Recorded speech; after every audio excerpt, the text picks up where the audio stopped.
New tonight, two powerful Republican chairmen of separate committees, Senators Chuck Grassley and Ron Johnson, also want the Attorney General to investigate Democrats' connections to Ukraine. They want the DOJ to probe the DNC and Clinton campaign's political efforts in Ukraine back in 2016. The senators writing to the DOJ, Ukrainian efforts abetted by a U.S. political party to interfere in the 2016 election should not be ignored. One thing is clear tonight. President Trump is not giving up on getting to the bottom of why former special counsel Robert Mueller spent 2 years investigating his 2016 presidential campaign, only to find no evidence of Russian collusion. He told reporters months ago that he has tasked his Attorney General, Bill Barr, with getting to the bottom of the origins of the Russia probe, even if it means looking overseas. Listen.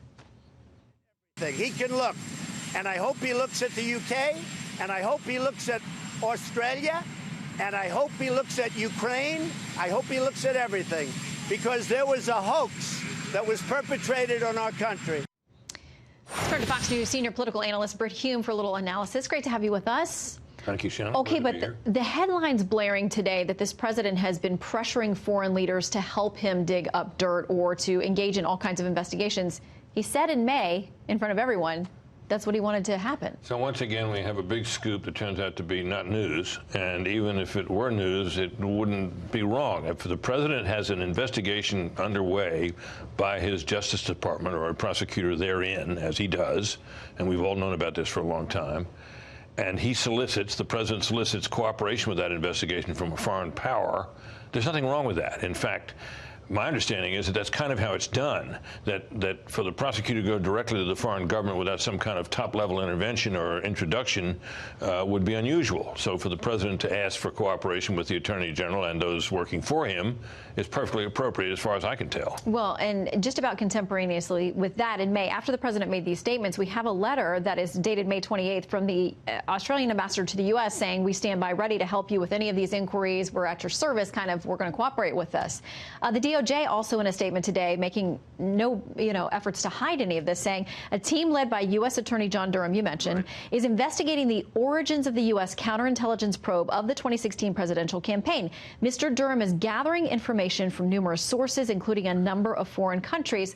There are those speculating tonight that there are some on the Hill worried about what the origins or of the genesis will find, and this is sort of a getting ahead of it effort to discredit Durham. Well, this is of a piece with some of the discussion we've been having for several days now about how investigations are labeled.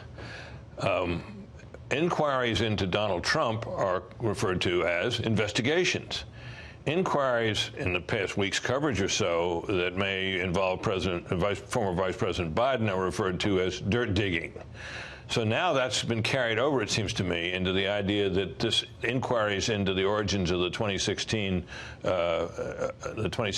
drive to look into Trump on a counterintelligence basis are now also being treated as if they were illicit, improper dirt digging, which there's really no reason to believe. And so folks are making a separation between these inquiries with Bill Barr, with the UK, with Australia, and that call that the president had with his Ukrainian counterpart.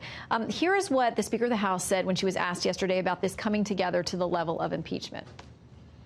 Your Republican colleagues say, well, the call is the call, but there's nothing here that rises to the level of high crimes and misdemeanors. Well, they're wrong. And it remains to be seen, because it's not just what happens in the call. It's part of the sequencing of events as well. So she says you're wrong if you don't think this rises to the level of impeachment. It's not just about the call. It's about the sequencing of events around it. So how do you respond to the left who says, listen, if you just want to say the call, there's no quid pro quo there. There is a stream of actions by this president that they find do rise to the level of impeachable conduct. Well, they need to state what those things are. Exactly what they are. And what this whole discussion here and what she just said suggests to me is that it has dawned on her, who started this impeachment inquiry before she'd seen the transcript of the phone call, the record of the phone call. She must recognize that it doesn't get there, that you can infer, if you choose to, things in the phone call that aren't explicitly said. But that doesn't prove the case. You can't just prove it by inference. I mean, it seems to me if you're going to impeach a president of the United States or even have an inquiry into whether you should do that, you need something more than things that you can extrapolate or infer from a conversation in which the things you're talking about weren't actually ever said. And that's the position the Democrats are in now. So a number of subpoenas, depositions, hearings being scheduled. So we'll learn a lot more. Very quickly, I want to ask you about this letter from the Biden campaign saying to the number of television networks, stop booking Rudy Giuliani. They say, by giving him airtime, you're allowing him to introduce increasingly unhinged, unfounded, and desperate lies. They say, we write to demand that you no longer book Rudy Giuliani. And they also note to the Biden people that journalists interviewing Giuliani have been calling him out on things that he says that the journalists believe are false, but they say that's not good enough, that they should shut him down altogether. My own view of that is that it is an outlandish request that any news organization should immediately set aside and ignore. My worry is that maybe they won't. That maybe even though this man is representing the President of the United States, right? He's his lawyer, and he's making claims. Well, people make claims all the time. Adam Schiff made claims for 2 years as the chairman of the House Intelligence Committee about all this evidence he had of collusion that, strangely enough, the special counsel did not find. So should he be shut down and not allowed to appear because he made a lot of wild, outlandish claims?